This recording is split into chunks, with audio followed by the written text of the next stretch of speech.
Rebonjour tout le monde. Alors, j'avoue que moi, parler de mise en marché, là, c'est vraiment quelque chose que je trouve fort agréable. Ça reflète peut-être mon passé. Pour ceux qui me connaissent moins, je fus la première employée de la FEU coopérative pour l'agriculture de proximité écologique. J'ai pu accompagner plusieurs producteurs dans la mise en marché collective. Un super beau moment de vie de ma carrière où est-ce que j'ai créé beaucoup d'amitié dans le milieu. Fait que ça me permet de dire que je connais un petit peu les producteurs, ce qui me permet des fois d'animer ce genre d'événement-là avec beaucoup de plaisir. Je vais commencer par inviter les panélistes à se joindre à nous. Puis, au fur et à mesure, je vous les présenterai et ils pourront se présenter de leur ferme. Par la suite, il y aura une petite période d'échange entre nous de quelques questions. Mais évidemment, il y aura de l'espace, on le souhaite, pour qu'il y ait des échanges avec vous dans la salle, mais aussi avec ceux en ligne. On va espérer qu'on ait du temps pour les gens en ligne. Fait que, je commence dès maintenant. Je vais inviter les panélistes à se joindre tranquillement. Alors, j'invite peut-être Florence Saint-Arnaud de la ferme bio Campanipol à prendre place, suivie de Florence Bélanger de la coop La Charrette à se joindre à nous aussi. Après ça, Benoît Coulombe de la ferme Giroflée et Robin Fortin, ferme de la Berceuse. Merci.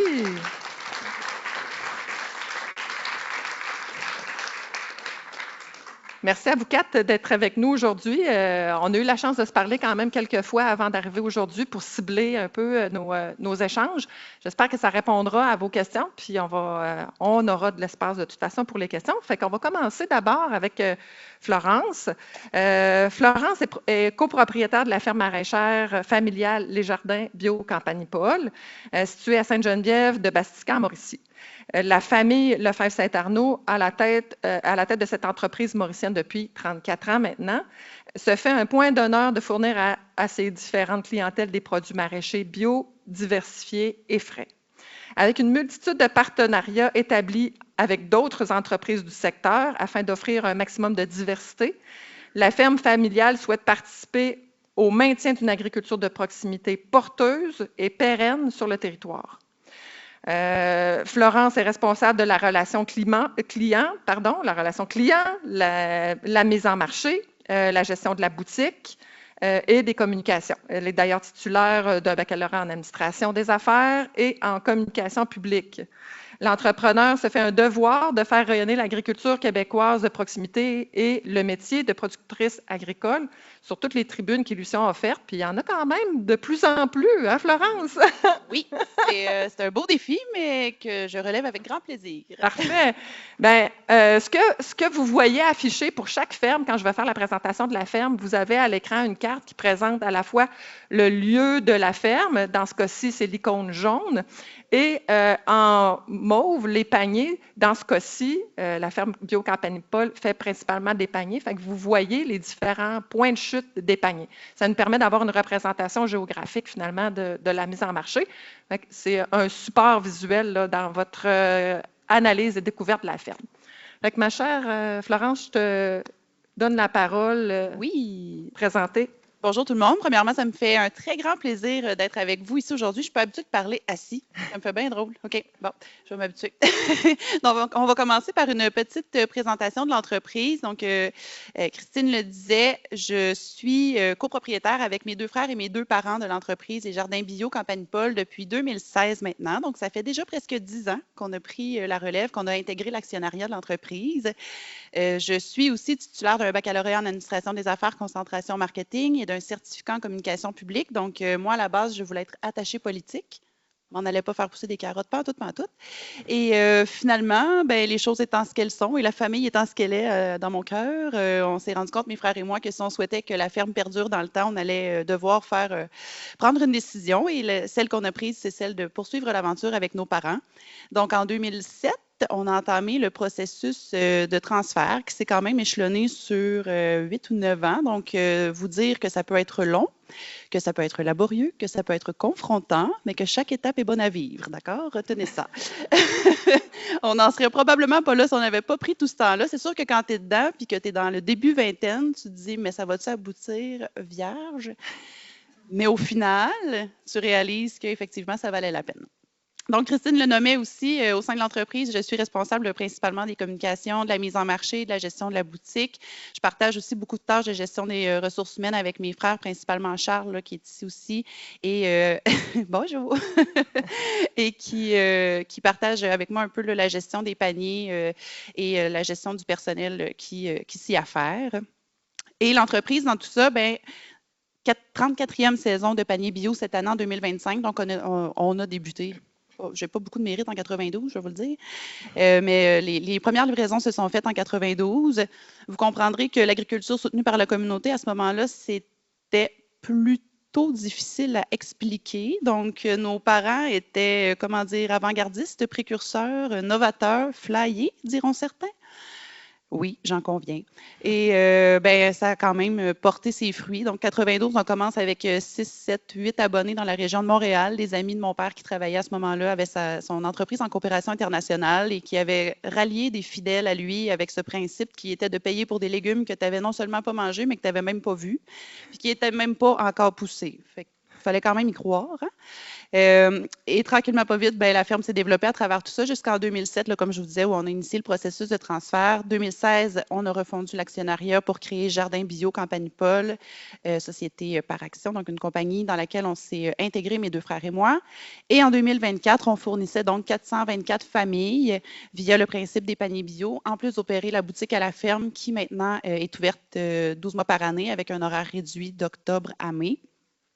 Et on fait aussi de la vente là, en gros, semi-gros, donc soit à d'autres fermes ou CPE, Resto, tout autre client du genre qui a besoin de délicieux légumes biologiques, Mauricie ou région de Québec. Donc, une petite évolution de la photographie. Et là, ben, la bonne nouvelle, c'est que je vais pouvoir ajouter une photo plus récente de 2024. Donc, 90, c'était dans la petite serre où on faisait les semis attenantes à la maison. Charles dans sa salopette rouge en velours et moi avec mon petit tracteur. On a finalement inversé les rôles. Je porte le velours rouge et Charles conduit le tracteur. Moi, j'embarque pas là-dessus.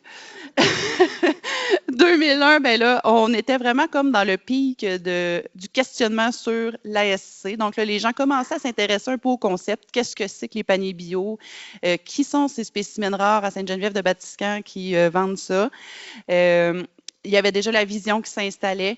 Et en 2015, ben là, quand le processus de relève a abouti, c'est parce qu'en fait, on avait en famille déterminé une vision commune qui allait mener au développement de Jardin Bio Campanipol jusqu'à ce qu'on est aujourd'hui en 2025. Donc, petit résumé, là, 2026, je suis voyante. Mais oui. Bon, mettons 2025, ça va faire. On est actuellement à 6,5 hectares en culture en plein champ, puis 700 mètres carrés de serre. Donc, on a une serre en concombre, poivron et une serre en tomates, ainsi qu'une serre pépinière là, qui va ouvrir dans les prochaines semaines, là, où on produit tous nos transplants nous-mêmes.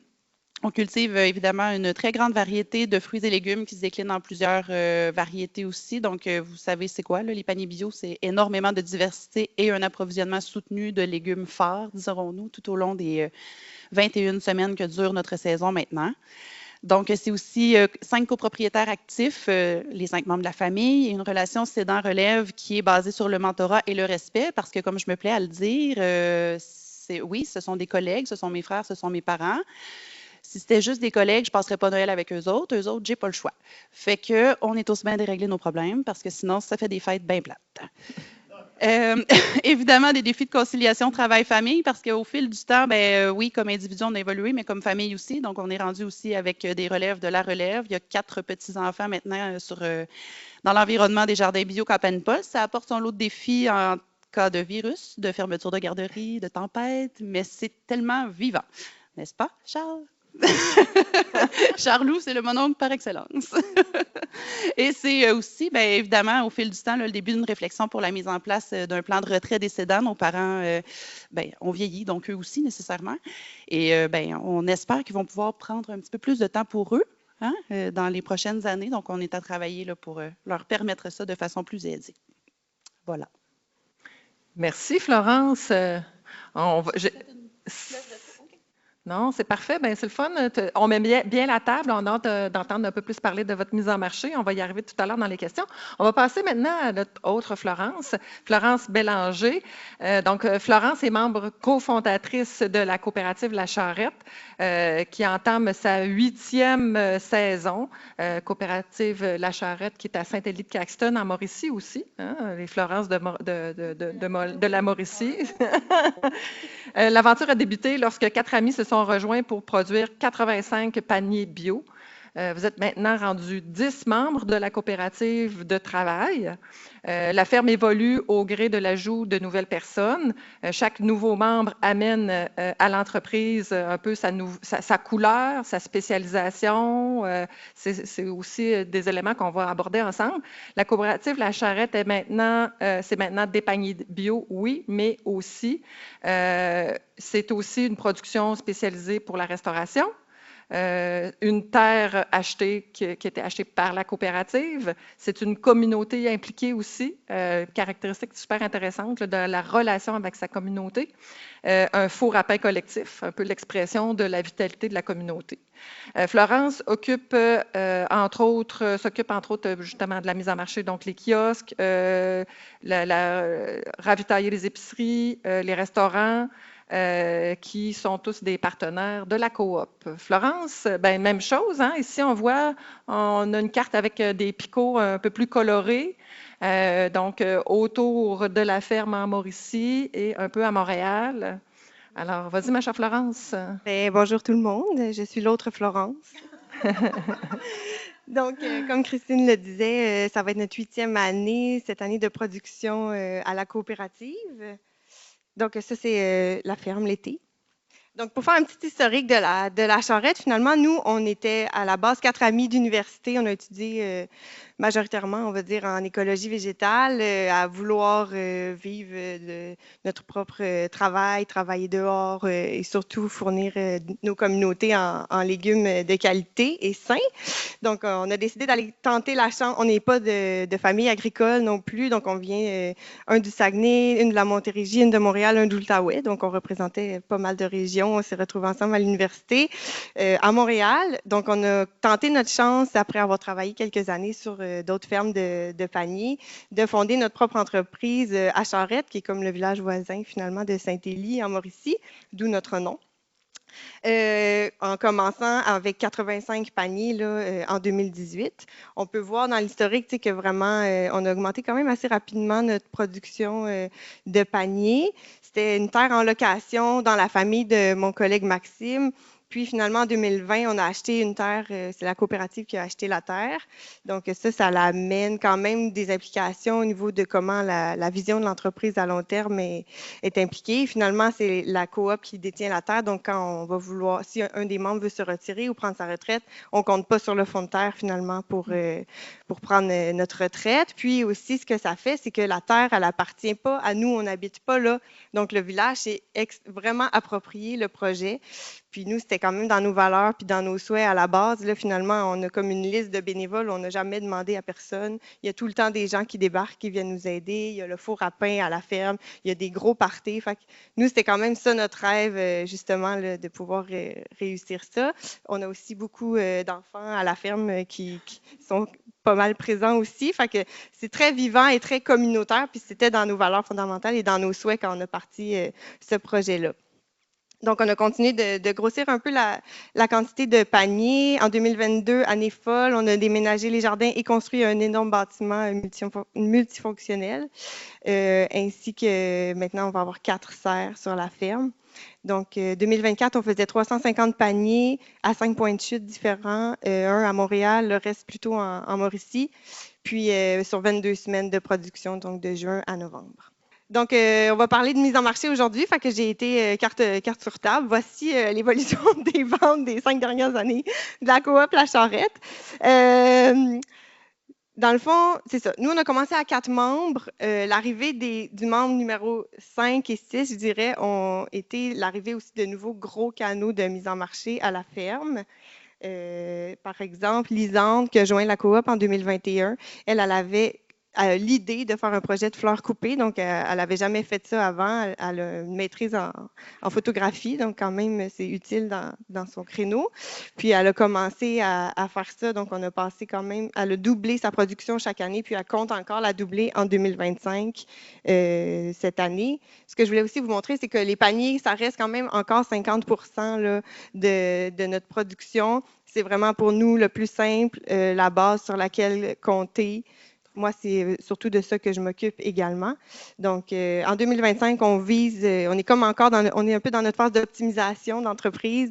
On est en planif stratégique là, pour orienter la suite un peu de la coop avec justement Anne Lemat qui est ici dans la salle et d'autres et Réseau Coop parce que on veut continuer un peu sur cette lancée-là. On ne veut pas augmenter tant que ça notre production. Là. On est bien comme ça. Donc, c'est ça. Ça fait que les fleurs, oui, les fleurs, ça c'était nouveau en 2021, puis c'est un gros succès. Les fleuristes adorent les fleurs locales. Au début, premier réflexe, nous, c'est toujours nos clients de panier, c'est nos fans numéro 1, c'est les gens qui nous aiment. Fait que, on commence un projet pilote de fleurs coupées, on leur vend des abonnements à des bouquets. Donc, maintenant, c'est à peu près un tiers de la production qui va à nos clients de panier qui sont abonnés aussi à des bouquets de fleurs. Puis le 2 tiers restant va aux fleuristes, puis ils se les arrachent littéralement. Donc, on veut continuer sur cette lancée-là. Puis Lisanne, photographe également, donc elle veut commencer à faire des mariages là, en 2025. Wow. C'est le fun d'avoir une photographe à la ferme aussi. D'où les belles photos. En 2022, Anne-Cécile, une amie, elle, qui avait parti son projet en solo, elle vient du milieu de la restauration, elle avait parti un projet en solo à Saint-Armand pour approvisionner juste des restaurants là, de qualité. Donc là, elle n'arrivait pas non plus à suffire à la demande. Nous, on se parlait, on continuait à être en contact. On s'était rencontrés comme au marché Jean Talon. Puis finalement, elle a dit « Hey, moi, je pourrais peut-être vous joindre avec mes clients. » Puis nous, on avait notre nouvelle ferme, notre nouveau bâtiment, une machine de course finalement pour fournir une grande diversité puis aussi une quantité suffisante à la demande. Fait que c'est ce qu'elle a fait en 2022, elle est venue joindre à la coop. Donc, on est passé de à peu près 15 000 de chiffre d'affaires de restaurant à presque 200 000 l'année dernière. Donc, ça a été quand même un gros ajustement, là, mais qui s'est finalement bien passé. C'est ce qu'on vise encore à faire en 2025 à peu près. Donc, elle, sa grande force, c'est bien entendu la vente. Elle a une relation avec les chefs qui demande énormément de travail, mais qui est très payante. Une grande connaissance du milieu de la restauration. Son chum, il est chef cuisinier. Donc, tu sais, elle est comme un peu irremplaçable pour le moment là, à la ferme à ce niveau-là. Puis, ce qui est intéressant aussi qu'on va parler aujourd'hui, c'est que l'arrivée des restaurants, ça a fait en sorte que nous, dans nos productions, au lieu de se dire, je vais avoir des radis dans mon panier 1, j'ai toujours des radis, j'ai toujours des ravioles, on a toujours.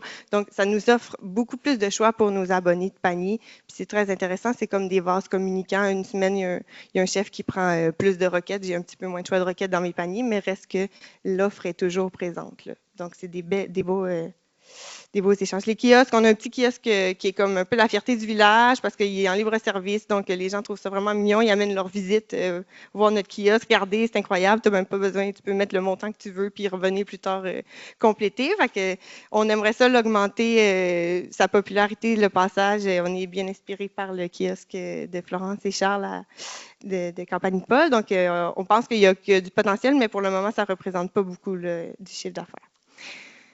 Donc, on a parti à 4 membres, les 5 et 6, donc Lisanne et Anne-Cécile ont amené avec eux des gros volets de mise en marché. Là, les nouveaux membres, bon, c'est pas juste des opportunités d'affaires, évidemment, c'est des gens qu'on aime, c'est des amis. En 2025, on va être 10 membres. Pour nous, ce qui est très important aussi dans la ferme, c'est d'avoir toujours un helper, quelqu'un qui est un peu notre redondance, notre ami, que si on part en congé, si on est en année sabbatique, si on tombe enceinte, la ferme n'est pas mise en péril. Donc, on a tout le monde a un ami, donc cette année, Félix, Janou, Lydia, Manu, qui joignent la coop en n'ayant pas nécessairement une nouveauté ou un nouvel canal de vente, mais qui amène de la redondance, puis une diminution du stress, puis de la gestion. On va parler du reste plus tard. Merci, Florence. Merci. 1, 2. sa ferme, j'ai des amis qui habitent à Saint-Élie-de-Caxton, puis c'est leur ferme. Ils sont contents d'aller là à vélo, d'aller faire leur vendredi après-midi de désherbage à la ferme. On voit que il y a vraiment une appropriation de la communauté à la ferme. Je trouve ça super intéressant, inspirant. Merci, Florence. On s'en va vers Benoît.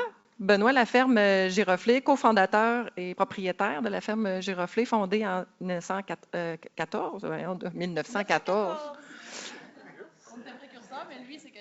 On dirait pas que j'ai mis mes lunettes, imaginez quand je les enlève. Alors, 2014, la ferme est à la fois un lieu de production maraîchère et fruitière certifiée biologique, mais aussi une destination agro-touristique.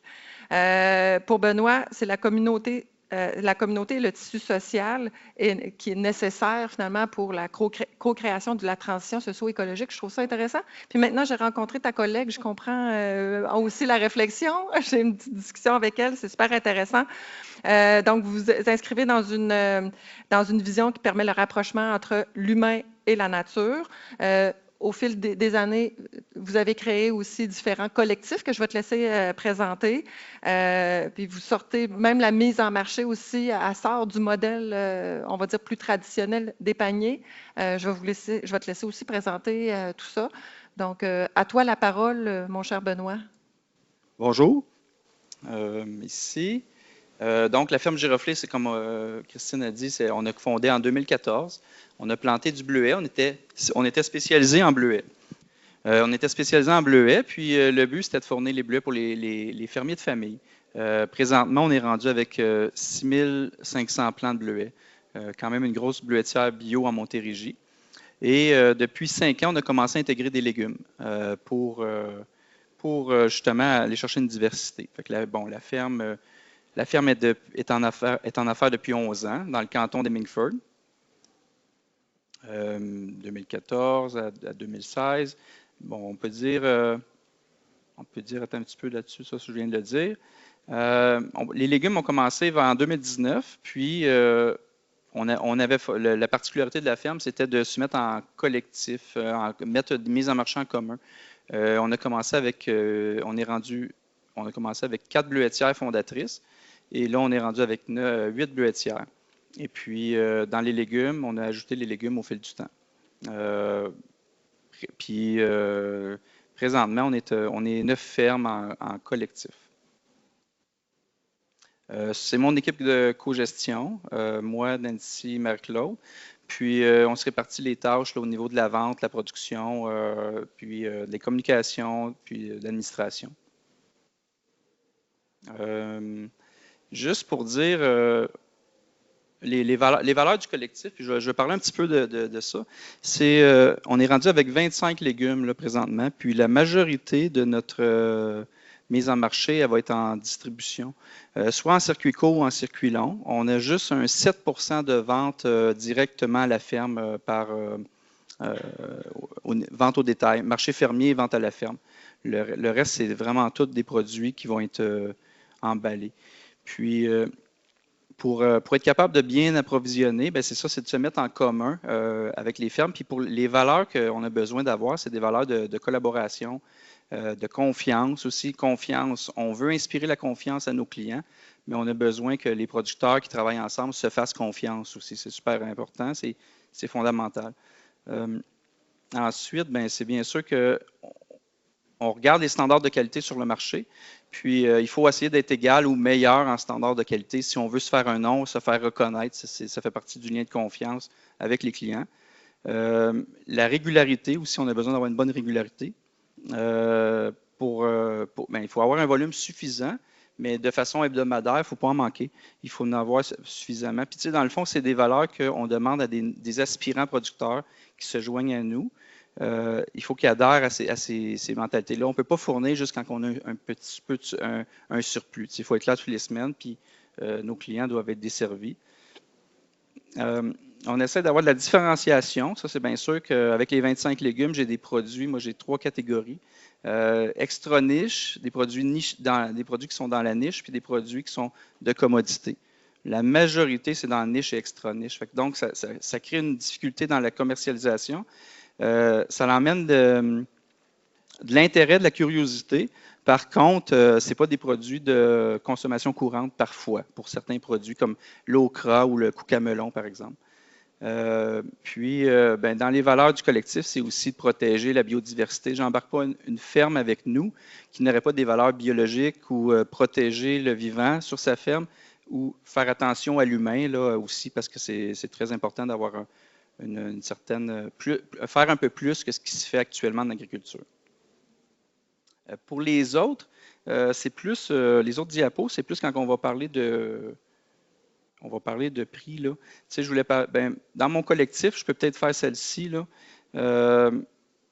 Les avantages d'être en collectif, là, mettons pour être simple, les fermes avec qui on fait affaire, on est rendu à 9 fermes, mais il y a toujours 3 à 5 aspirants producteurs qui voudraient embarquer en collectif. Puis il y a des producteurs aussi qui peuvent être fournisseurs occasionnels aussi. Puis ça arrive quand on a des grosses promotions.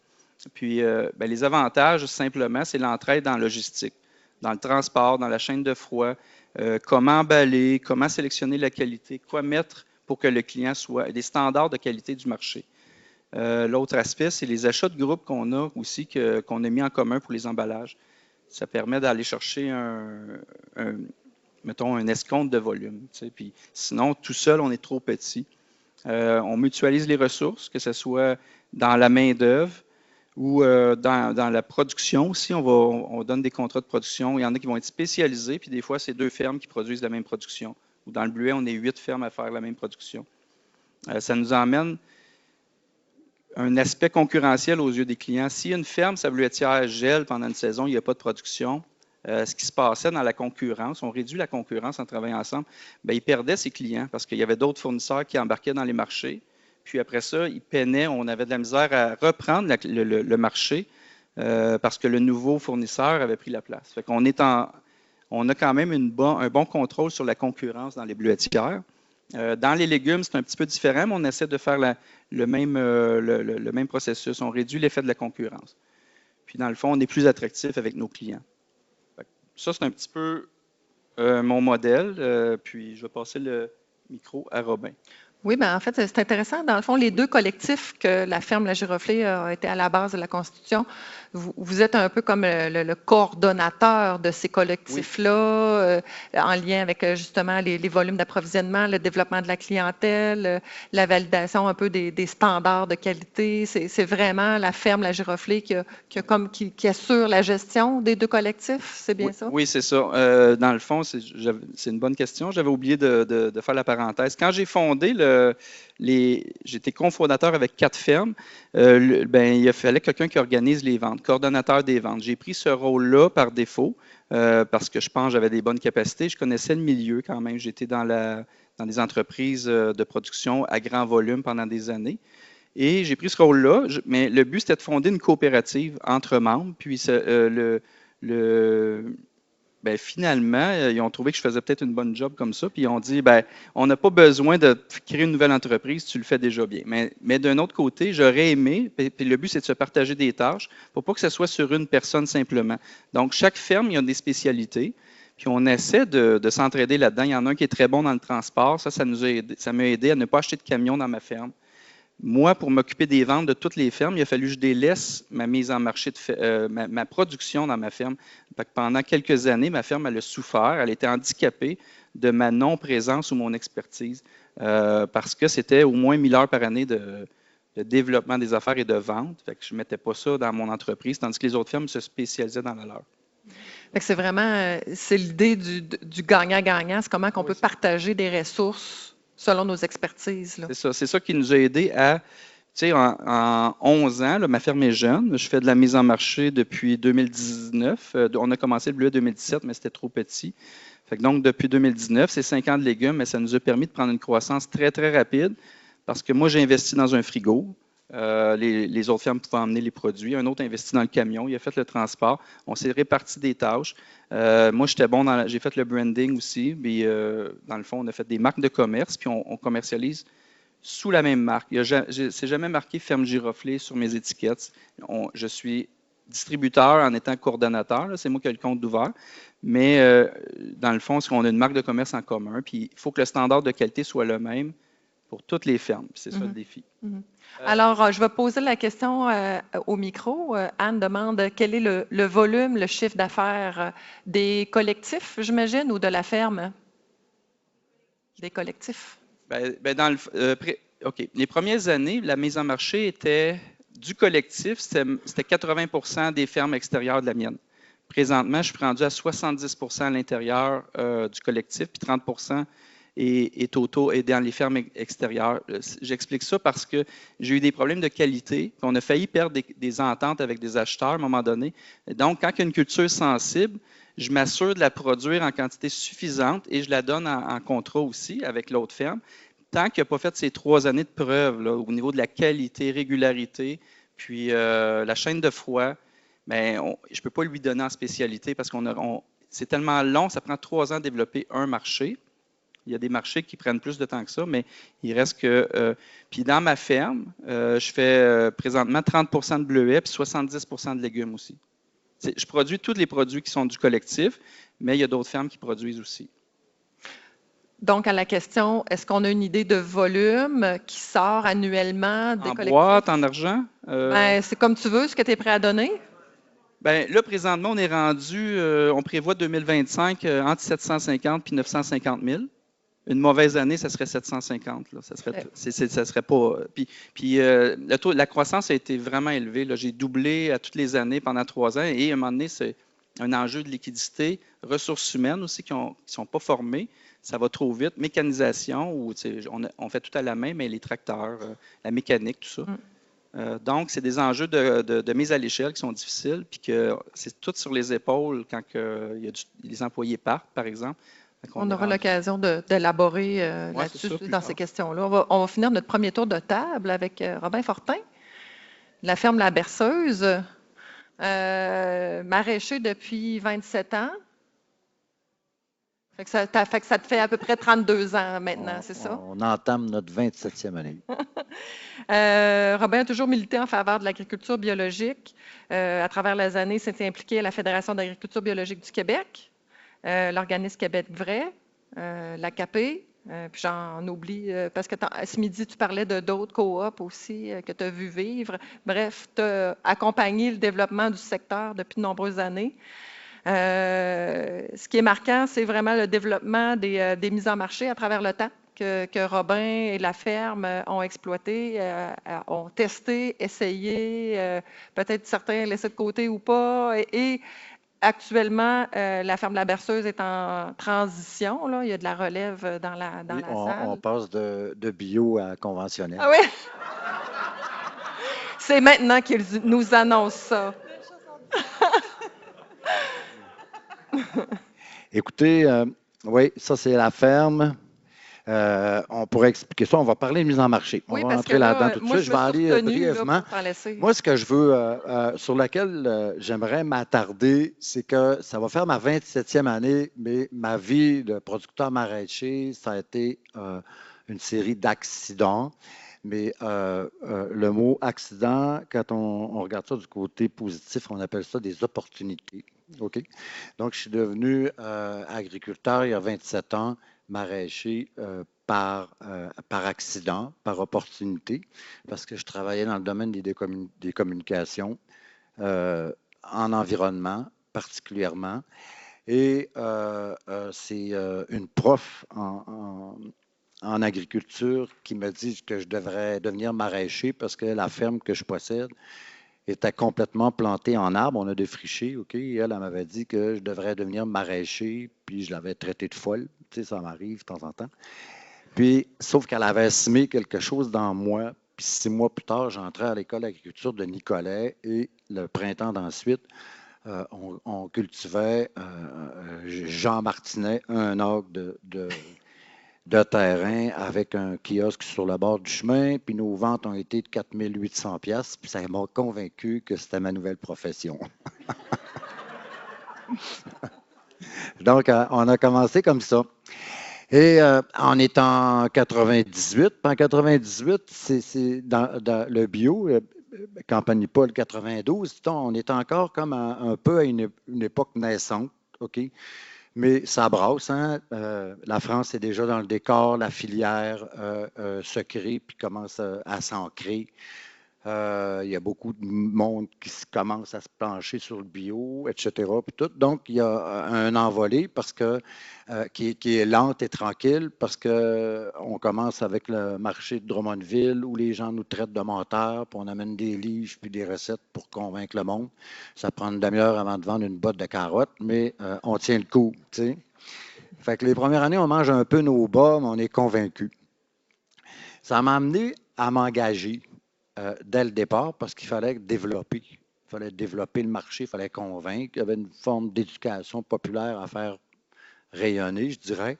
Le premier clairon à cette époque-là, ça a été Équiterre qui a mis en place le réseau des fermiers de famille, là, qui s'était déjà mis en place, mais là, ils commençaient comme à prendre l'ampleur. Puis eux, à travers les années, ont développé divers projets qui nous ont permis comme de pénétrer le marché, entre parenthèses. OK?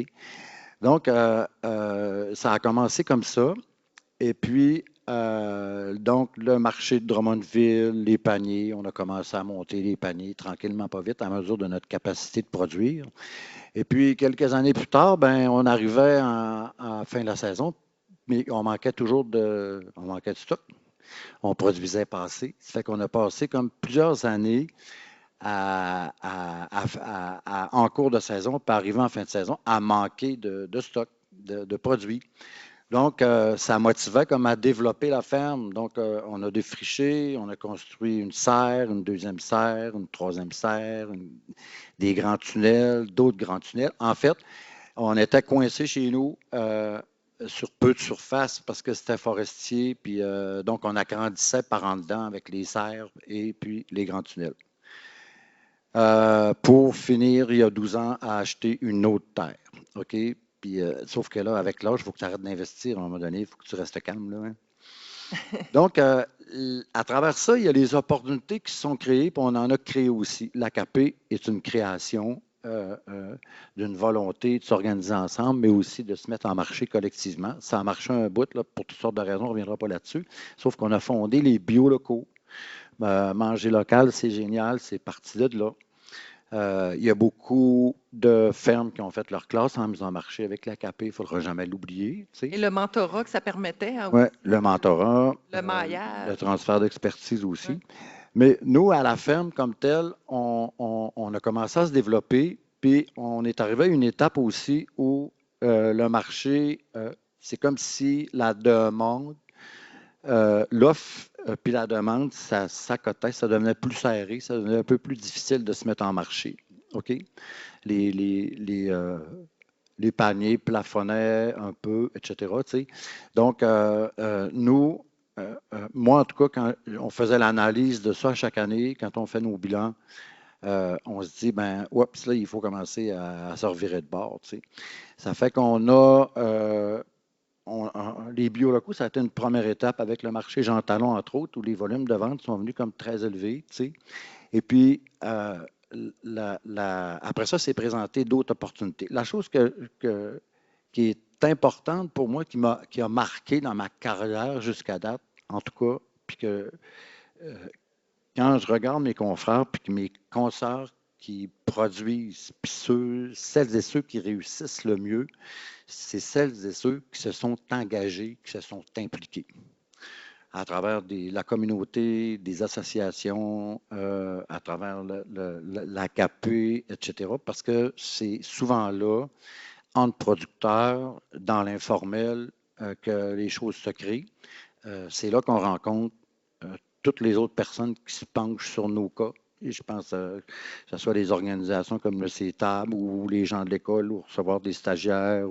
C'est toute la question des relations publiques, pour moi, a toujours été marquante dans le développement de l'entreprise parce que toutes les opportunités sont arrivées par là. OK? Et puis, à chaque opportunité, ben, Christine va revenir probablement avec des questions là-dessus. Ben, on les a analysées puis on a embarqué ou on a refusé, là, dépendant de ce qui se présentait. Et puis, la plupart du temps, on a fait des bons coups. Souvent, ça arrivait de faire des mauvais coups, mais la plupart du temps, ça a été des bons coups.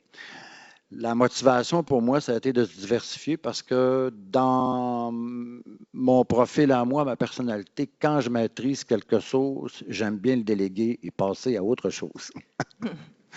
Ce qui fait que j'ai un peu pratiqué ça tout au long de ma profession. Puis c'est ce que je poursuis aujourd'hui parce que j'ai la relève qui est assise ici. On est en processus, puis ça va comme très bien, là. On est surveillé par Anne Lematte là, qui nous accompagne là-dedans. Fait que grosso modo, c'est ça. Il y a peut-être des détails. Là. On fait des paniers de légumes. Le chou Sainte-Justine.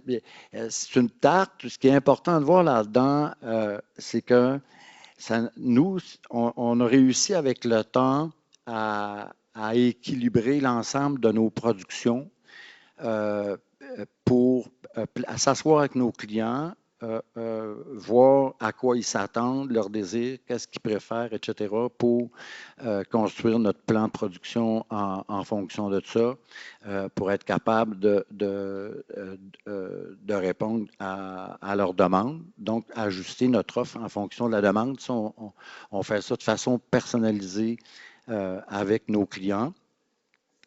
Et puis, l'autre affaire, c'est que toute notre mise en marché est toute organisée en fonction d'une logistique aussi de transport qui fait que le camion se promène tout le temps plein, pratiquement. Donc, même si ça nous permet de dire, par exemple, dans le semi-gros, il y a beaucoup de fermes qui vont dire en bas de 500$, on ne va pas livrer, tu sais, puis tout, mais tu envoies promener un client parce qu'il a racheté pour 300-400, 3-4 fois, c'est pas un client que tu vas garder longtemps. Il va finir par te flusher. Tu sais, il y a comme toutes sortes de paramètres qui vont venir faire que tu vas fidéliser un client, que ce soit une épicerie ou même une institution. Donc, on tient compte de des paramètres comme ça. On les remet en question, on les revoit avec eux aussi, etc. Donc, grosso modo, ça ressemble à ça. Tu vas beaucoup dans les questions. Je vais aller dans les faits un petit peu pour ceux qui sont en ligne en présence. Donc, on parle de 300 abonnés au panier, Robin. Oui, bon an, mal an. 5 épiceries, des Rachel Berry essentiellement. On fait 4 Rachel Berry. Après ça, 2 hôpitaux. On fait 2, on fait 2 hôpitaux. On fait l'hôpital Sainte-Justine, l'hôpital Général Juif. Ils sont juste à côté. Le camion fait 2 minutes. Puis quand on va au CHU, juste pour vous montrer, on a un client, on peut le faire grossir, c'est comme vous autres puis vos fleurs. Là, hein? Là, ils sont rendus qu'ils mangent des fleurs, c'est payant ça. C'est des fleurs, des légumes. C'est la même affaire, OK? Donc, on va au CHU, on a, bon an, mal an, 40 paniers, OK? Parce que les paniers, ça ne plaît pas à tout le monde non plus. On est en formule marché, nous. Si on a 22 variétés de prêtes, on amène 22 variétés de légumes, tu arrives là, tu as un panier à 30$, tu prends du stock pour 30$. Fait que si tu ne veux pas manger de bête à carde ou d'aubergine de la saison, tu n'en mangeras jamais. OK? C'est vraiment comme au marché. Donc, ça, c'est notre méthode de fonctionnement. Puis, après ça, dans les dernières périodes, on peut vendre. C'est-à-dire que tout ce qui reste en surplus, les gens peuvent l'acheter. Fait que si, mettons, comme l'an passé, là, Geoffroy, es-tu là dans la salle? On a vendu pour 174 000$ de panier, je pense, quelque chose comme ça, Geoffroy, là. Mais si on calcule les ventes de paniers, ça frise 200 000, Geoffroy, à peu près. Ça veut dire qu'on a vendu en surplus des paniers sur place au point de livraison. Beaucoup, là, de 174 à peu près 200. Là. Ça fait qu'on fonctionne comme ça. Puis là, ben, on livre. On livre à l'hôpital, fait sa commande. On fait nos paniers là. Puis là, le camion, avant d'arriver au CHU, il va décharger à l'hôpital général. Puis à l'hôpital général, on avait fait un sondage. Puis cette clientèle-là, à bord les paniers de légumes, ils ne veulent rien savoir. Sauf qu'on tient un mini-marché. Fait que le camion monte, on part avec des fois 7, 8, 9, 10 000$ de stock, juste le mardi. Là. Ça fait que ça fait comme des bonnes journées parce que toute la production de la ferme, je finis là-dessus. Nous, c'est un sprint qu'on fait. On commence la production, la mise en marché commence le 15 mai, à finir le 31 octobre, ou le 2 ou le 3, ça dépend des jours de semaine. Là. Mais on fait notre chiffre d'affaires dans 6 mois. Après ça, l'hiver, on réfléchit. Là. L'idée, c'était que je m'assoie à côté pour que je puisse le pincer pour qu'il arrête de parler, là, mais ouais, on s'est trompé dans l'ordre, mais puis en plus des deux hôpitaux, 2 marchés publics, 3 CHSLD, un kiosque à la ferme, c'est vraiment un développement de mise en marché. On ira plus loin dans les questions. Merci. Tu voulais te rendre au bout de tes diapos, mais tu es parti sur autre chose. La liste de prix, si vous êtes bon si vous voyez ça à distance, 60 produits, 230 formats. Il va y avoir, on va s'amuser. On rentre dans les questions. Merci, Robin.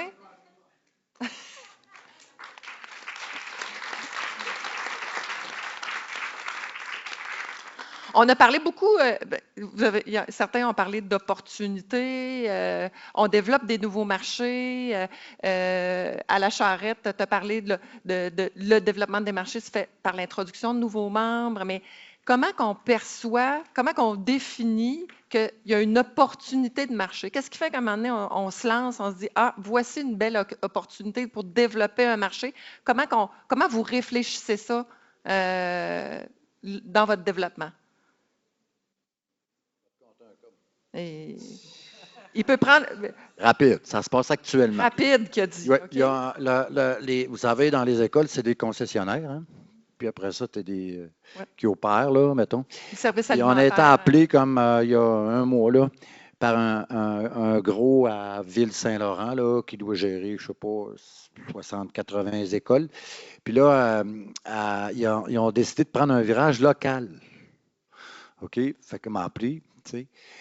Puis là, ils veulent commencer à entrer, de faire des achats bio-locaux dans des écoles, mais c'est des franchisés, là, c'est pas le genre, tu sais, là. Fait que là, ils ont un projet pilote, OK, ils vont faire un projet pilote en septembre prochain, OK, sur 4 semaines. Puis là, on a envoyé les listes de disponibilité de légumes, puis les listes de prix, puis etc. OK? Puis après ça, fait que lui, il appelle, je pourrais dire non. OK? Puis après ça, non, on a pris 1 heure au téléphone, puis tu expliques comment ça fonctionne, tu l'informes les prix, etc. Puis après ça, tu lui dis quel type de relation possible tu peux bâtir avec, tu sais, puis que c'est un projet pilote, tu sais. Puis ça, c'en est une opportunité, fait que tu ne claques pas la porte, là, tu pars, puis tu vas à la pêche. Ça, c'est quand l'opportunité vient vers toi, mais dans les entreprises, comment qu'on développe une opportunité, comment qu'on se positionne, tu sais, de ce côté-là. Puis je sais que tu as des réponses, mais je veux entendre les autres panélistes aussi, là. Je veux voir. Mais il est intarissable, hein? On pourrait faire juste le panel avec lui seul. Fait que. C'est ça, moi, je peux parler de mon expérience aussi. C'est complémentaire. Au début, les premières années, j'attendais que les opportunités viennent à moi. C'est long, c'est un processus. Le téléphone, il ne sonne pas toujours. Puis c'est comme du essai-erreur. On risque de pas se développer bien. Fait que moi, j'ai appris à créer mon opportunité.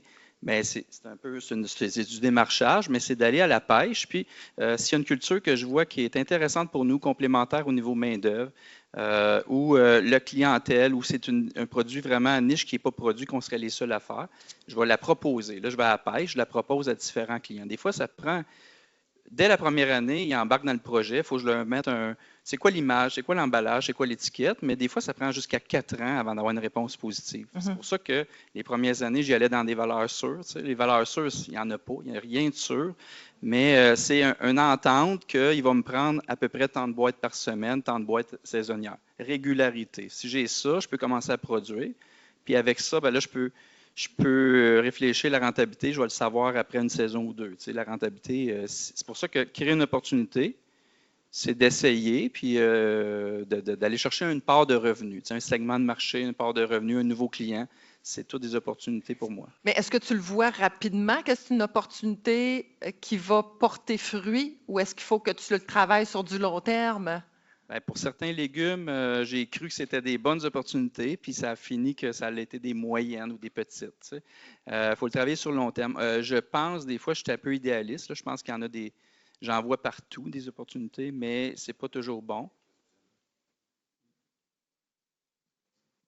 Ouais. Mais ça, c'est du développement de marché. Une opportunité, pour moi, c'est quelque chose qui se présente. OK?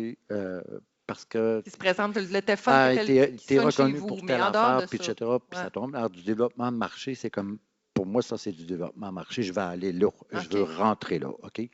Fait que tu peux décider de dire, je rentre dans tel marché public, s'il y a une place qui s'ouvre, je m'en vais là. OK? C'est pas l'opportunité, c'est qu'il y a une place qui s'ouvre, mais toi, tu voulais aller là.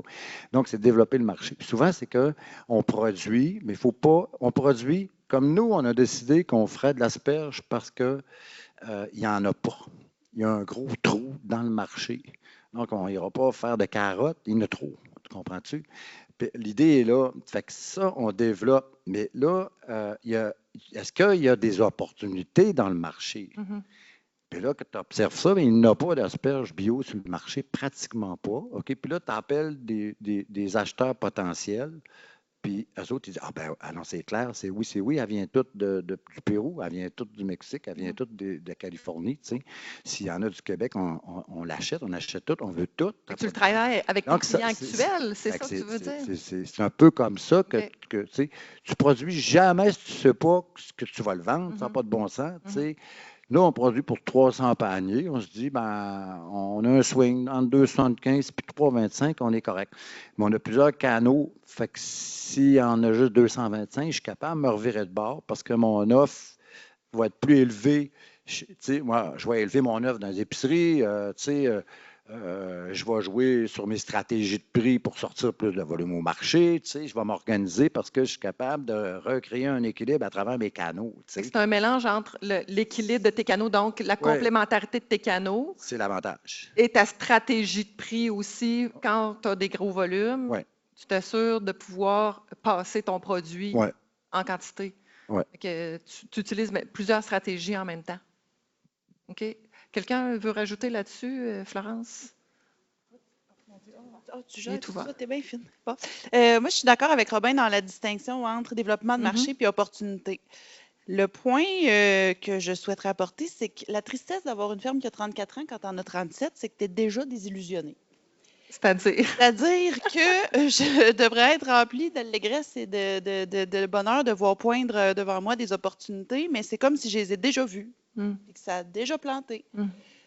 Fait que oui, la beauté d'avoir des choses qui se présentent à toi, c'est intéressant, puis c'est motivant quand tu te donnes le guts de dire oui, mais quand tu as été échaudé par des expériences passées, puis que tu as vu tellement de problèmes ou d'incertitudes poindre par rapport à des opportunités dans lesquelles tu as embarqué, ça devient difficile de prendre ce risque-là parce que ça devient un risque pour ton entreprise et des fois pour ta santé mentale aussi, d'aller te lancer dans un projet qui est une opportunité à la base. T'sais. Fait que ça, moi, je pense que c'est peut-être l'avertissement ou le petit drapeau que je lèverais. Oui, accepter les opportunités, mais je pense que le développement de marché doit primer parce que je pense qu'on doit créer nos opportunités dans une stratégie de développement d'entreprise si on veut d'abord suivre la vision de l'entreprise qu'on s'est donnée, puis s'assurer que ça se fasse aussi de façon organique et saine là, pour l'entreprise. Mais j'imagine que dans vos entreprises, vous vous dotez de certains outils pour évaluer la mise à marché en continu, en fin d'année, en début d'année, en termes de planification. Qu'est-ce que vous utilisez pour évaluer non seulement la rentabilité, les retombées, mais aussi faire la prévision de vos différents canaux? Qu'est-ce que vous utilisez à la ferme?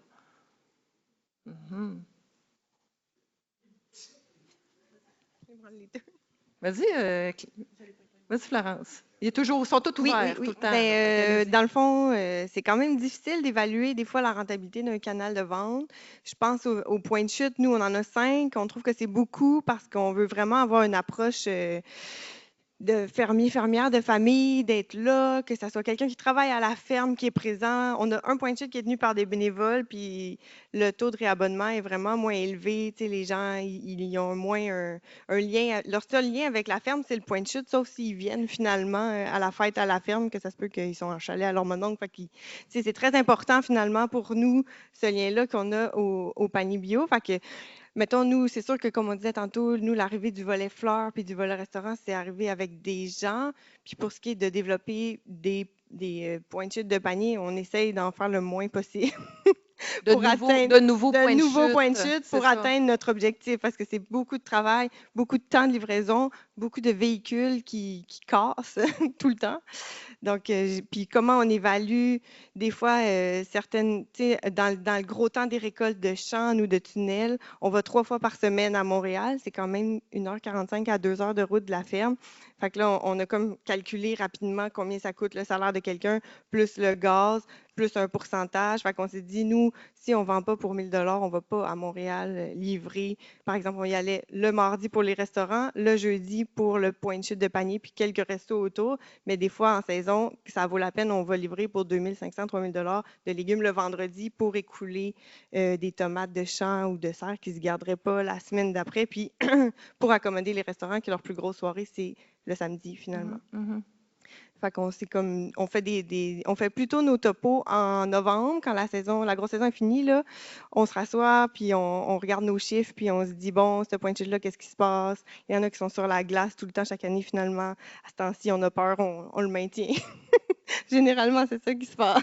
Je dirais tu voulais compléter sur ce point-là? C'était quoi la question? Les outils de suivi. Puis je t'en pose une autre. Là. Les outils de suivi, les historiques. Écoute. Comment les outils font partie de la réflexion? C'est la structure de la ferme qui est un peu. D'abord, nous, chez nous, on a un système de gestion, de vente, d'offres, de bons de commande, de facturation. Qui est l'outil du CETAB, je pense. Hein? C'est l'outil du CETAB qui a été beaucoup modifié en fonction des personnalisés avec la ferme. Où là, tous nos clients sont gérés, les paniers aussi, à travers ce système-là, où tu retrouves en plus tous les historiques. Tu es capable d'avoir, on est capable, à partir de ce système-là, mettons, on sait qu'à Longueuil, il se mange beaucoup plus de feuilles que sur le garnier, puis à tel endroit, il se mange beaucoup plus de tomates. Même d'un panier de légumes, ça nous permet un peu de personnaliser l'envoi des légumes. Ça diminue les pertes aussi. Bon. Ça, c'est comme des indicateurs. Puis quand ça fait plusieurs années que les mêmes clients, c'est un restaurant pendant 5-6 ans, et tu as des historiques, tu le connais, ça fait que ça va bien, tu sais. Là, tu arrives en fin d'année, tu sais, parce qu'on regarde tout le temps les coûts de production, les coûts de production, les coûts de production. OK? Bon, tu fais des prévisions budgétaires, puis moi, j'ai plus pas de micro-gestion, OK? C'est l'ensemble pour moi qui est important, OK? Quand on arrive à la fin de saison, là, tout passe à la caisse, c'est sûr. Tu sais.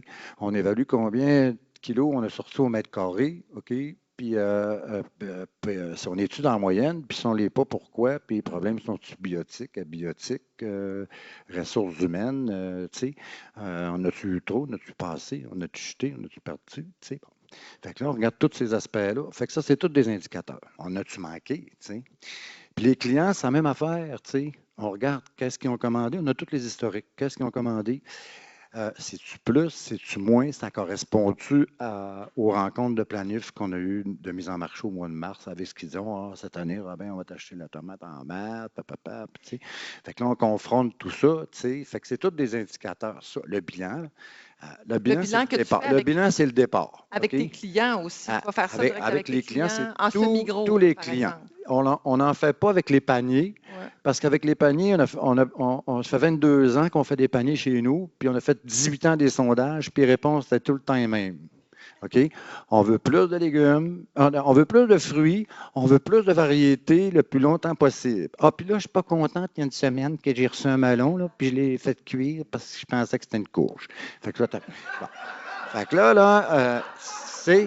que là, les sondages sont tout le temps la même affaire, mais nous autres, avec les années, on s'est dit, on le sait ça. Fait qu'on fait du légume varié le plus longtemps possible, puis on fait le plus de fruits possible, puis quand on achète un petit peu. Ça fait que, puis là, fait qu'on fait plus de sondages, on connaît les résultats. Sondage en panier, mais en semi-gros, des rencontres annuelles avec tes clients, connaître semi-gros, les hôpitaux, parce que, encore une fois, ça aide. Les hôpitaux, par exemple, vont dire, je vais donner un exemple, le CHU, pourquoi tu ne nous offres jamais de piment vert? Parce que leur répond que les piments verts, ça devient rouge quand tu les laisses dans le plat. Plus payant rouge que vert, tu sais. Fait que là, oui, mais on va t'en acheter beaucoup si tu fais des piments verts. Fait que là, on s'est mis à faire des poivrons verts, tu sais, mais on les fait dans le champ, on les fait pas dans le tunnel, tu sais. Puis là, tout à coup, on s'est mis à vendre beaucoup de poivrons verts, même au marché, etc. Ça fait que, bon, on a fait une découverte, mais on planifie avec eux le CHU. Par exemple, ça, c'est un bon exemple parce que c'est une institution. On va faire notre 7e année avec eux, là, OK? Puis c'est devenu des gros acheteurs, mais c'est hyper personnalisé. Les tomates, il ne faut pas qu'ils dépassent 220 grammes parce que c'est taillé à slicers, c'est comme... Puis, donc, la communication, c'est là qu'elle devient super importante. Là, c'est là, on est devenus des gros producteurs de laitue, entre parenthèses, gros quand on parle de nous autres, là. Mais c'est comme, c'est ça. C'est suivre tes clients, puis ta production, tes historiques, c'est tous des indicateurs qui vont faire que... Puis quand ça ne marche vraiment pas, comme le brocoli, ben, tu dis, Chris, j'en fais plus. Tu sais, là, c'est ça. Ça, c'est intéressant. Ça m'amène à Florence, de ton côté, Campagne Paul, tu m'as parlé beaucoup de synergie. Puis je fais la connexion avec Robin qui dit, moi, j'en fais plus de brocoli, je ne réussis pas. Mais vous avez eu cette réflexion-là aussi de votre côté à Campagne Paul. Oui, bien en fait, nous, ça fait plusieurs années qu'on a ça en tête un peu. C'est parti du fait qu'on s'est dit un jour, oui, il y a de plus en plus de fermes bio en maraîchage diversifié qui font des paniers, mais est-ce qu'on a vraiment besoin d'être 6 fermes qui font les 45 mêmes légumes de façon imparfaite et de façon pas 100% efficace dans 100 km²? Est-ce qu'on ne pourrait pas davantage se spécialiser puis travailler ensemble, développer des partenariats, des synergies pour maximiser l'efficacité, excusez, c'est ma 4e réunion en genre 24 heures, bon, l'efficacité et l'efficience des entreprises, puis faire en sorte qu'on puisse produire à des prix qui sont encore plus abordables pour les clients, démocratiser encore plus l'agriculture bio locale pour nos abonnés, pour nos clients de boutique, pour nos clients en gros, semi-gros. Fait que c'est vraiment ça qu'on travaille, les synergies. Mais là, ça revient beaucoup à ce que Benoît parlait tantôt, c'est-à-dire la qualité, la rigueur, la régularité, les standards. Et là, il faut passer encore là par une multitude d'expériences désagréables pour comprendre que tout le monde n'a pas les mêmes standards et que nécessairement, dans cette volonté-là de développer des synergies, tu vas faire face à des murs, mais tu vas aussi faire des belles découvertes. Fait que, 2023, ça a été une année extrêmement difficile climatiquement. Je pense que je ne vous apprends rien ici. Donc, nous, on a comme passé, je dirais, peut-être 1 mois et demi, 2 mois à courir, sillonner le Québec à la recherche de stocks à mettre dans nos paniers. Ça aura donné lieu à des belles rencontres, des super beaux échanges et des partenariats qui, je pense, ont perduré dans le temps parce qu'on a découvert des entreprises qui faisaient du stock de superbe qualité et qui nous ont permis d'arrêter de produire certains légumes. Mais ça aura aussi donné lieu à des achats qu'on a amèrement regrettés en déballant les boîtes, en se disant « mais je ne peux pas croire qu'il me vend ça » en sachant pertinemment bien que je ne fais pas du compost avec, là, je veux l'envoyer dans des paniers. Fait que ça, c'est vraiment triste, là. Mais c'est la réalité. Fait que oui, les synergies, pour nous, c'est comme le fer de lance à court, moyen terme pour justement augmenter notre efficience et notre rentabilité d'entreprise. Sauf qu'il y a toute cette notion-là qu'il va falloir mettre en place, qui est à travailler, je pense, c'est ça, dans la sélection et l'élaboration d'une espèce de cahier de charges qui permettrait de diminuer un peu cette pression-là de surprise de la qualité du stock que tu reçois, là. Parce que j'entends dans ce que tu dis, dans ce que Benoît dit, même, j'entends beaucoup l'idée de la relation de confiance, non seulement avec les producteurs avec lesquels vous, je dirais, montez votre diversité de produits, mais aussi la confiance avec votre client, votre partenaire, qu'il soit hospitalier, qu'il soit de restaurateur. L'échange commercial, finalement, est beaucoup basé sur la confiance. Énormément. Puis, tantôt, on parlait d'engagement, d'éducation. On n'est plus à l'ère de dire c'est normal que la carotte soit croche et bio. Moi, ça, je ne suis plus capable d'entendre ça. Il n'y a personne comme productrice, comme producteur qui travaille pour faire un légume moche. Oui, valoriser les invendus ou les légumes de 2e catégorie, c'est bon, pas de gaspillage et tout, je suis d'accord, mais personne ne travaille pour produire un légume moche et on est vraiment à l'époque où le client s'attend à avoir un légume de qualité numéro 1, qu'il soit bio et local en plus, c'est juste tant mieux. Il ne s'attend pas à moins. Là. Je rajouterais un petit quelque chose, c'est que dans mon cas en distribution, j'ai droit à une shot. Si j'ai un claim, le producteur qui est responsable de son claim, il va l'assumer, fait qu'il faut qu'il le rechercher, puis il va le déballer, il va le remballer. Mais le client qui n'est pas content, il s'en rappelle pendant 4-5 ans. Fait qu'il me parle encore d'une fois, il y a 4 ans, un bleuet qui était tout juteux. Puis c'était pas ma ferme, mais c'était une ferme qui avait étiré son élastique, qui n'avait pas suivi les recommandations, mais je suis pris avec ça. Puis ça influence le prix du groupe. Notre prix de vente, après, il est influencé, mais pour plusieurs années, puis même des fois, on n'est pas capable d'écouler parce que le marché est quand même limité au Québec. C'est pas long on plafonne dans certains produits. Fait que chaque ligne est en danger. Fait qu'on n'a pas le droit à l'erreur. Puis la qualité, c'est pas seulement la qualité, c'est la confiance. Mais moi, c'est ma seule façon de valoriser puis donner un prix juste au collectif, aux membres avec, c'est qu'on ne fasse pas de faux pas. Puis je suis de plus en plus nerveux parce que justement, des fois, on a livré des choses sans que ça passe, sans que je les inspecte. Parce que des fois, dans la logistique, ça s'en va chez un producteur, puis après ça aux chaînes. Mais c'est vraiment, c'est pas vraiment important, c'est vital parce que on peut peut-être pas se relever des fois un arrêt de vente pendant 4 semaines de la saison aussi. On peut plus écouler chez ce client-là. C'est un exemple qui m'est arrivé. Quelque chose qui se construit. Là, je vous écoute, puis je me dis, moi, je suis de la relève agricole. Comment je fais pour commencer au début, les premières années? Ça va être difficile pour moi de faire des nouveaux légumes, des beaux légumes, puis réussir à pénétrer le marché. Puis, Florence, toi, quand tu parlais de votre projet, j'entendais que c'était comme un projet qui permet justement un levier pour la relève agricole, pour venir. Comment vous, la coopérative, votre coop, vous le voyez comme un levier d'accès à la relève? Ben oui, moi, tous les coops prêchent pour leur paroisse, je pense. Pour de la relève non apparentée, je pense que de partir un projet en collectif, c'est une très bonne idée. Moi, mon conjoint est aussi dans l'entreprise. Ça aurait été très différent si j'avais parti seulement avec lui qu'en groupe, comme on a fait. Là, le soir, on parle presque pas de la ferme. On essaie de ne pas parler de la ferme. De toute façon, aucune décision peut être prise. On est 2 sur 10 maintenant, donc c'est pas valide. Après ça, de le faire en collectif, c'est une chose, mais le modèle de coop de travail facilite plein de... Ça nous donne une marche à suivre finalement qui est déjà légale. Puis je vous encourage vraiment à vous faire accompagner par Réseau Coop ou par les CDRQ pour fonder votre entreprise. Là, c'est vraiment d'une grande aide. Là. Puis de le faire en collectif, je pense que pour la relève, c'est très intéressant. Puis aussi, la relève qui nous écoute en ce moment en cinéma au Cégep, considérer joindre des coops existantes parce que vraiment, tu sais, nous, les gens qui joignent la coop, c'est sûr, c'est pas parfait. Chaque saison, on dit on fait rien de nouveau cette année, on fait seulement un miracle, c'est-à-dire 350 paniers bio livrés à 5 points de chute en travaillant un peu comme des fous, en faisant nos infolettes le soir et tout et tout. Fait que déjà, une ferme qui va bien, c'est déjà quelque chose à faire. Donc, si on joint une coop, moi, je me rappelle quand on est parti de la coop, j'avais envie, on avait comme cette fibre entrepreneuriale-là, on avait envie de commencer quelque chose de nouveau.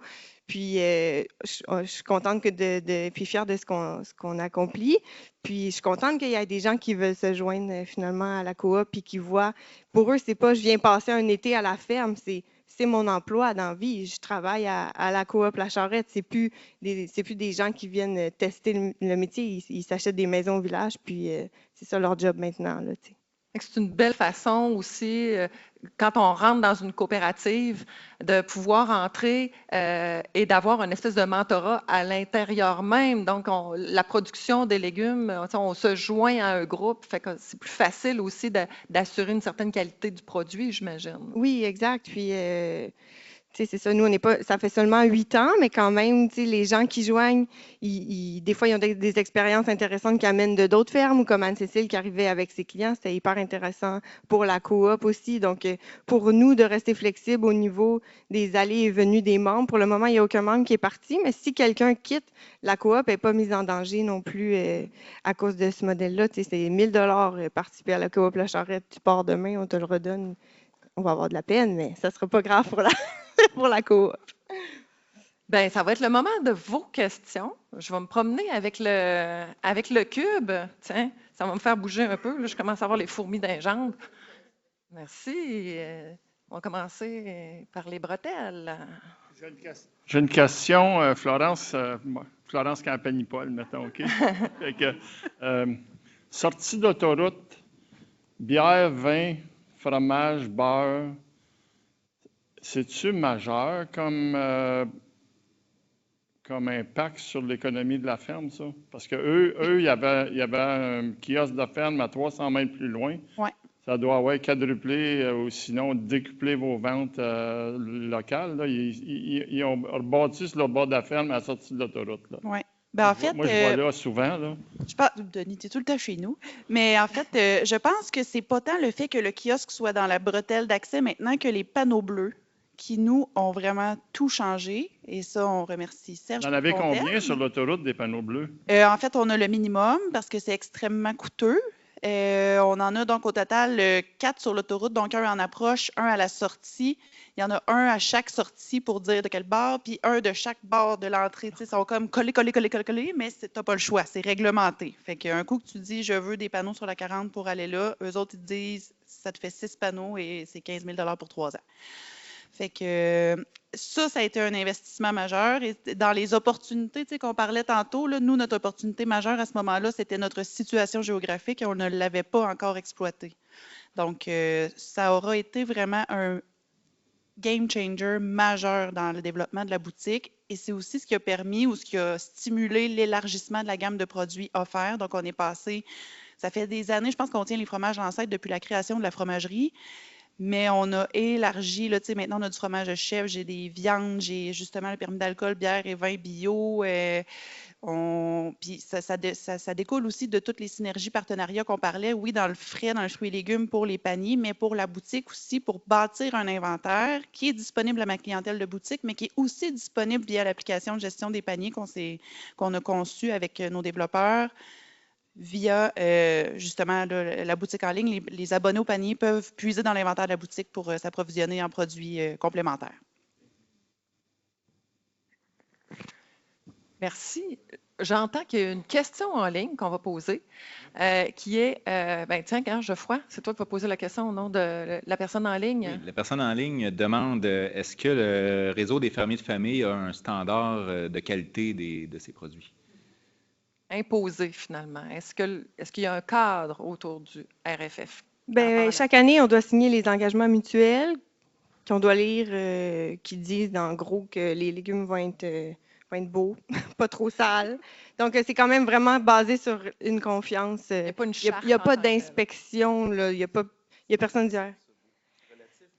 Oui, je dis beau, mais tu sais, c'est parce que ça demande quand même un minimum de, tu sais, mettons, c'est surtout, les points de chute doivent durer au moins 2 heures, on doit offrir au moins 2 semaines de vacances de panier, puis dans tous ces trucs-là, on s'engage à ce que les légumes soient frais, lavés, puis d'un standard. Mais il n'y a pas de suivi. Ben oui, exact, c'est ça, il n'y a pas d'inspection, rien. Fait que non. C'est sur la bonne foi et non pas sur un cahier de charge précis qui est à appliquer. Là. Exact. Merci, Florence, pour la réponse. Question dans la foule, il doit bien en avoir. Moi, sinon, j'en ai d'autres. Anne? Oui, merci beaucoup de votre générosité à tous les quatre là, à partager ce que vous faites. Ben, en fait, je commentais là sur ce qu'on vient de dire. Il n'y a pas de standard de qualité réseau des fermiers de famille, mais je pense que tu sais, il y a déjà tous les standards qui sont liés à la certification bio. Réseau des fermiers de famille, c'est quand même une façon de fonctionner. Puis mon commentaire, puis ma question pour vous, j'y viens, c'est souvent les gens qui démarrent, tu sais, ils disent toujours je veux faire des bons légumes. Fait que c'est rarement le problème au début, mais j'ai plus l'impression que le problème c'est la croissance, c'est de devenir débordé. Parce que démarrer, c'est facile quand c'est petit, on n'est pas nombreux. Puis vous êtes tous quand même des fermes assez matures, là. Fait quel conseil vous donneriez à quelqu'un dans sa gestion de croissance? Peut-être l'erreur à ne pas faire, parce que c'est ça que je trouve qui est difficile, c'est le basculement. La mise à l'échelle, finalement. Ouais. Gérer la croissance. Quelle recommandation on donne? Une recommandation, c'est sûr qu'un plan d'affaires, ça vaut ce que ça vaut.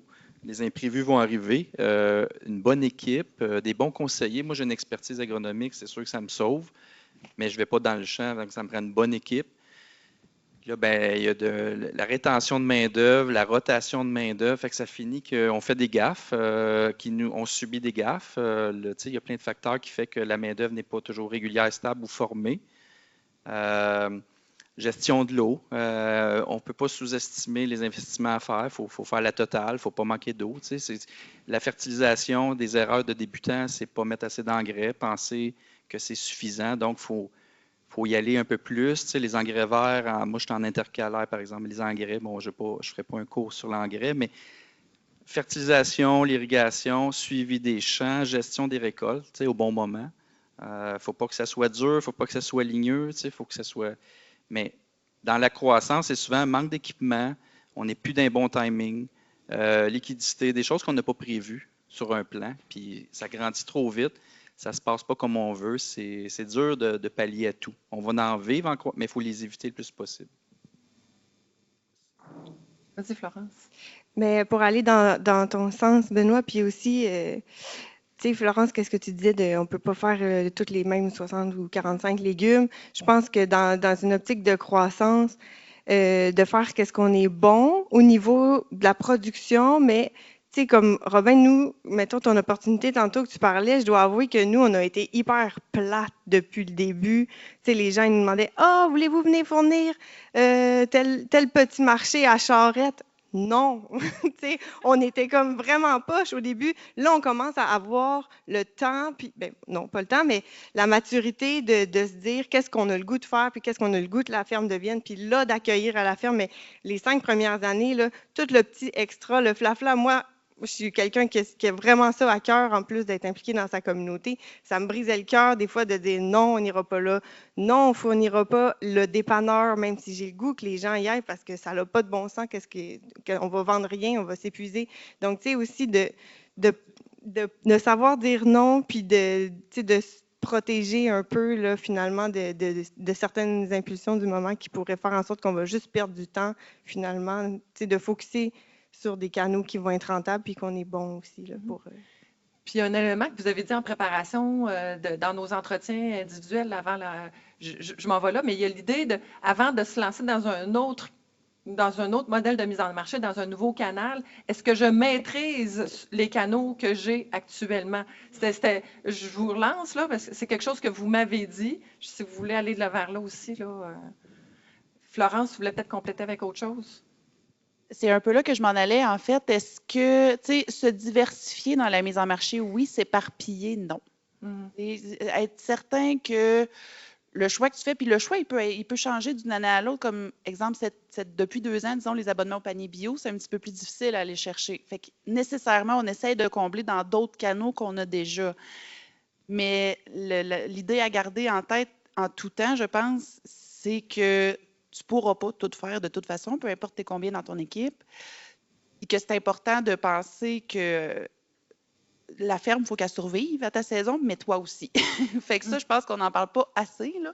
J'ai l'impression qu'on veut tout faire, tout donner, puis qu'on arrive tout le monde au mois de novembre brûlé, cerné ici, puis on se dit, mon Dieu, enfin l'hiver, mais dans le fond, pas enfin l'hiver par tout. On est en réunion 6 jours semaine. Fait que pensez pas que vous allez vous reposer l'hiver, c'est pas vrai, OK? Je vous le dis tout de suite, là, c'est des menteries.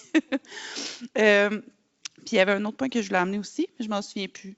Qui reviendra après. Florence, je pense que Robin voulait intervenir. Tu as perdu ton idée? Moi, je vais juste soulever 2 petites affaires là, quand on commence, ou ça fait pas longtemps qu'on commence. Tu sais. C'est de survendre. Ça a arrivé à beaucoup d'endroits, tu sais, de mal évaluer sa capacité de produire puis de vendre plus de paniers que tu es capable de fournir. OK?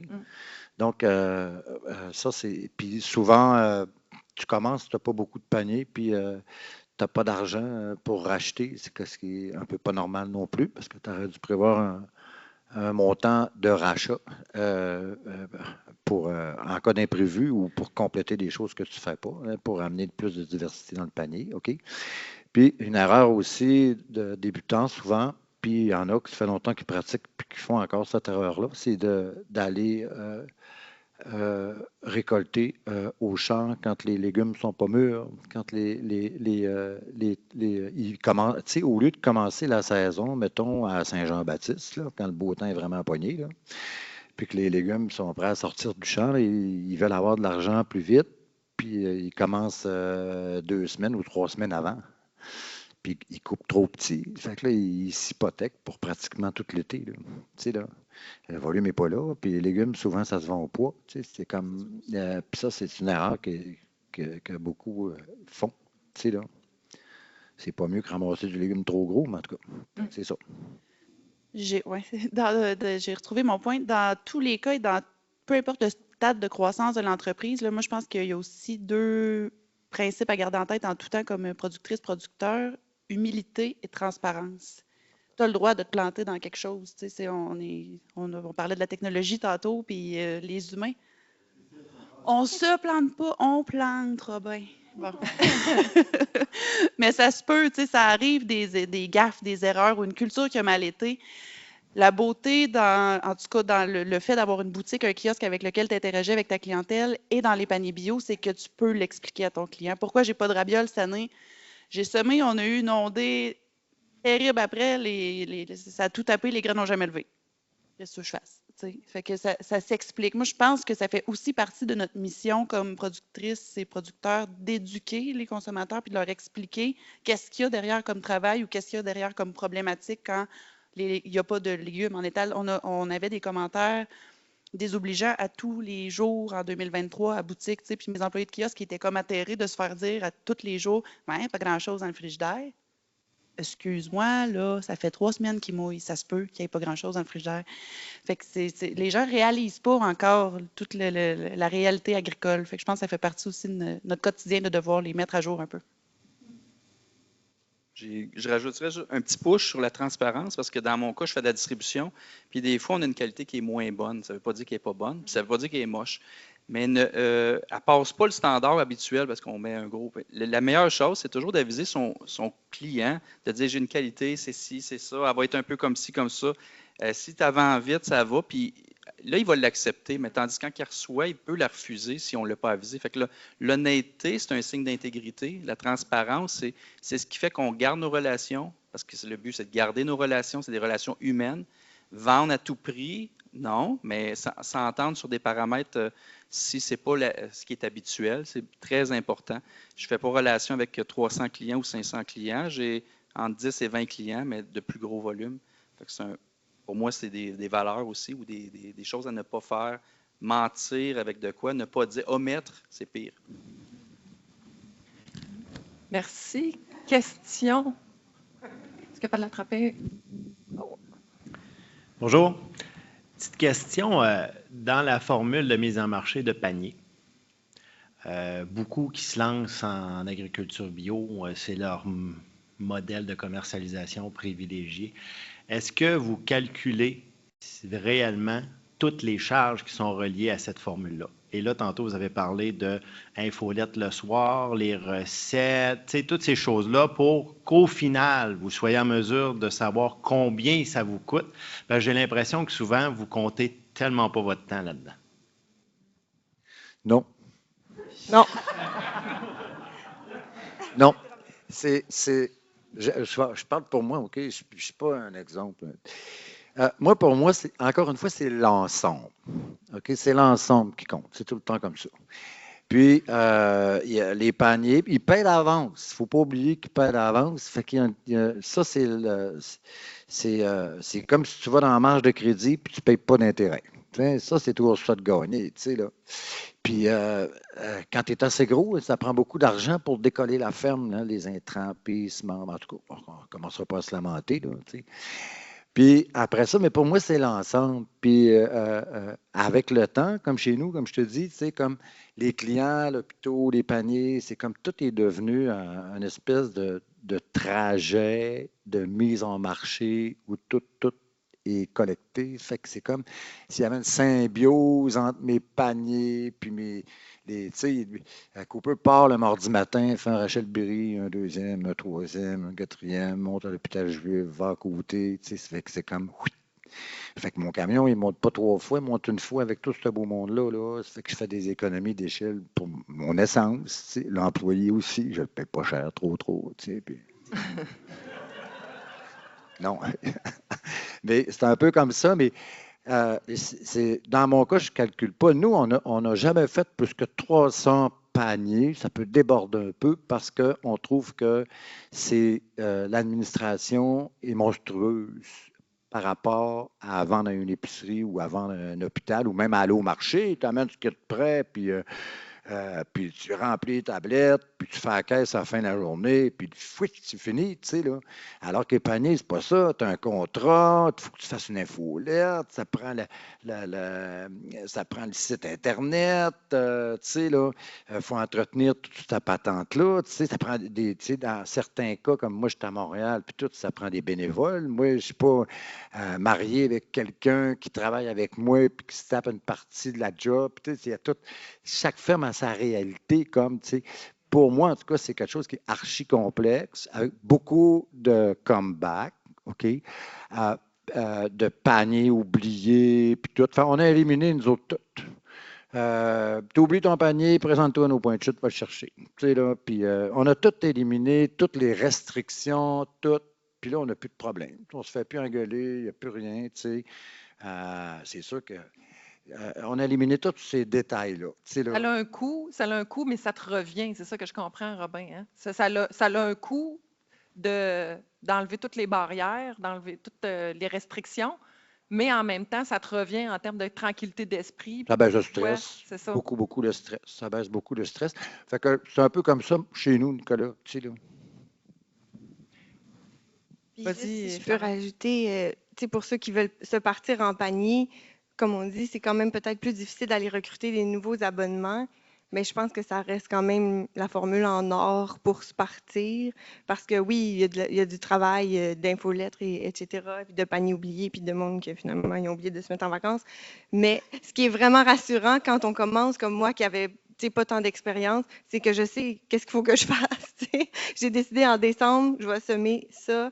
C'est ça qu'on fait, c'est ça qu'on récolte. Puis nous, ce qui nous a souri, c'est d'avoir une proportion panier et resto. Si une année, les paniers vont moins bien, cette année, on va aller trouver 3 nouveaux restos. Ça va combler. Fait que je dirais aux nouveaux que je pense que les paniers, c'est encore d'actualité. Puis, tu sais, on veut quand même que les gens s'abonnent. C'est quand même encore beaucoup de gens au Québec qui ont ça, mais peut-être de ne pas compter 100% là-dessus. Effectivement, ça peut être une belle formule. Tu n'es pas dans le micro, là, Robin. Il n'y a personne qui t'entend. Il y a des clients que ça fait 20 ans qu'ils sont abonnés. Donc, question ici, dans la salle. Oui, donc, juste pour faire... Parlez bien dans le micro, s'il vous plaît. Ah, c'est un micro? Oui, c'est un micro. Je sais que c'est... OK. Pour juste renvoyer à la question précédente, c'est quoi votre nombre d'heures par semaine en saison et versus hors saison quand on parle de l'hiver? Vous, personnellement, en tant que... Puis peut-être en moyenne, en équipe, je sais qu'il y a la coopérative. Nous, à la coop, on ne fait pas beaucoup d'heures. Donc, tu sais, on est... Mettons, moi, je suis une maman, je travaille à peu près 40 heures semaine. C'est à peu près maximum 50 heures par personne. Puis, on est plus autour de 40. Il y a des temps partiels. Fait que, tu sais, on voit la semaine pas tant en nombre de personnes, mais comme les journées qui est là, finalement. Puis, l'hiver, on est plus à 15-20, là, je dirais. Ouais. Juste rapidement. Moi, dans mon cas, c'est 3000 heures par année que je consacre, là, à peu près 1000-1200 pour le collectif. Pour ma ferme, la différence. Mais je travaille 70-80 heures dans le pic de saison, quand les ventes sont parties puis tout commence. L'hiver, je suis peut-être à 30-40 heures. Tu sais, là, j'essaie de me reposer. C'est ça le but. Avant que ça s'en vienne, c'est déjà parti. On est déjà au printemps, là. De mon côté, puis ça revient un peu à la notion de conciliation travail-famille, mais là, je suis maman monoparentale d'une petite fille de 4 ans, fait que selon mes tours de garde, ça varie entre 30 et 50 heures semaine pendant l'été. J'ai aussi beaucoup d'implications, peut-être faudrait que j'en prenne moins, ça pourrait faire, mais l'hiver, je travaille entre 5 et 15 heures pour la ferme par semaine, puis j'ai un emploi à l'extérieur à mon compte, plus mes implications, fait que c'est varié. Tu me regardes, tu veux une réponse? L'été, dans la période de mise en marché, les semaines font 70 et 80 heures parce que je vais au marché, entre autres, puis c'est la fin de semaine que ça se passe, OK? Puis l'hiver, ben, ça dépend des périodes, là. En novembre, c'est plus relax, peut-être 25-30 heures semaine. Puis en décembre, je travaille quasiment plus. En janvier, pas beaucoup. Puis en février, on recommence 25-30 heures semaine. Puis passé le 15 mars, là, ça va se mettre à augmenter tranquillement, pas vite. Puis au 15 mai, là, la machine va être partie. Ça ressemble à ça. Peut-être juste spécifier que, mettons, les informations, tout est variable selon aussi le nombre de personnes qui sont sur l'entreprise. Nous, on est chanceuses dans un sens parce qu'on est plusieurs. Là. Florence, vous êtes 10, c'est ça. Nous autres, j'en ai 4 autres. Charles et Félix travaillent à peu près 85-90 heures par semaine l'été. Il me dit non. Dis le gars qui est tout le temps là, j'arrive, il est là, je pars, il est là. Fait que, mettons 75 là, pour le dédramatiser. Mais la complémentarité des gens avec qui on travaille aussi fait en sorte que ça permet ça. Mais moi, je dis souvent que tout ça, j'aurais jamais eu le goût de faire ça. Pour vrai, j'admire infiniment les gens qui se partent seuls ou en couple dans des entreprises maraîchères biodiversifiées. Là. Ils ont toute mon admiration. Merci. On va y aller avec une dernière question. Oui. Vas-y, Anne. Je vais revenir encore sur... il s'en va, mais c'était la question de Nicolas. Mais parce que sur les paniers, moi, mon impression, c'est que ça reste souvent un incontournable, même s'il y a d'autres modèles qui apparaissent. Mais ce que j'ai vu beaucoup changer, c'est la façon de le faire. Puis, je pense, moi, ce que je vois, je trouve qu'on a en face de nous des entrepreneurs, des passionnés, mais c'est des entrepreneurs qui gèrent leurs affaires. Et puis, je vois que ça se gère beaucoup. Il y a eu des ajustements, il y a des formats qui ont disparu, il y a des légumes qui ont disparu. Fait que j'aurais aimé vous entendre sur peut-être soit des bons coups, des trucs par rapport à la gestion des paniers, parce que moi, ma lecture des choses, c'est que c'est plus uniforme la façon de faire des paniers. C'est plus je pars puis je fais ça. Fait que j'aurais aimé ça vous entendre là-dessus. Les bons coups dans l'adaptation de la formule panier, c'est un peu ça qu'on entend? Oui, les bons coups. Qu'est-ce que vous avez fait? Peut-être commencer vite fait. Là, nous, ça fait, depuis le tout début, on fait du panier prémonté. Puis depuis le tout début, on avait un système d'ajout-retrait, mais tout était géré semi-informatiquement, semi-manuellement. Ça prenait un temps phénoménal au moment des abonnements.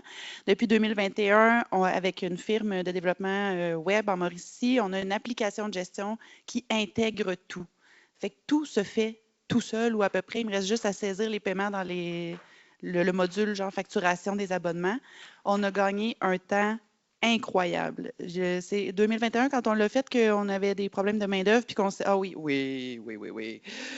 que tout le monde partait un après l'autre, puis on s'est dit, si on n'avait pas eu ça, c'est sûr qu'on passait pas à travers. Là.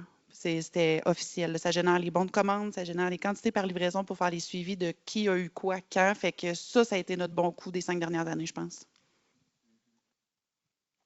Oui, nous aussi, on a un outil de gestion en ligne qui permet un inventaire partagé entre, mettons, les restos, les épiceries. Donc, ça facilite vraiment beaucoup la commande. Puis, un bon coup, nous, en 8e année, on fait encore des sondages aux abonnés qui nous disent encore qu'ils veulent des melons en juin. On essaie quand même de s'arrêter. Puis, de ce que je comprends des sondages, les gens, ils veulent plus de choix dans les paniers, mais ils veulent surtout plus de souplesse. C'est déjà un gros engagement de devoir aller chaque semaine chercher son panier, mais je pense que ça l'est encore plus avec le télétravail. Maintenant, des fois, les gens ne savent pas ils vont être où dans un mois, le jeudi de 4 à 6 heures. Fait que nous aussi, on est rendu extrêmement souple. Tu veux une semaine sur 2, pas de problème. Tu veux 18 semaines parce que tu es en Corse la première semaine, pas de problème. Fait que là, nous, on est rendu hyper souple vis-à-vis ça. Puis le fait qu'on ait aussi des restaurants, ça a fait en sorte qu'on a toujours un peu de tout à vendre en extra, en surplus. Donc, j'ai toujours des tomates héritage. Mettons qu'on ne peut pas se permettre de mettre dans les paniers, c'est une trop grande valeur. Puis, oui, on n'aurait pas pour tout le monde, ça ferait de la chicane.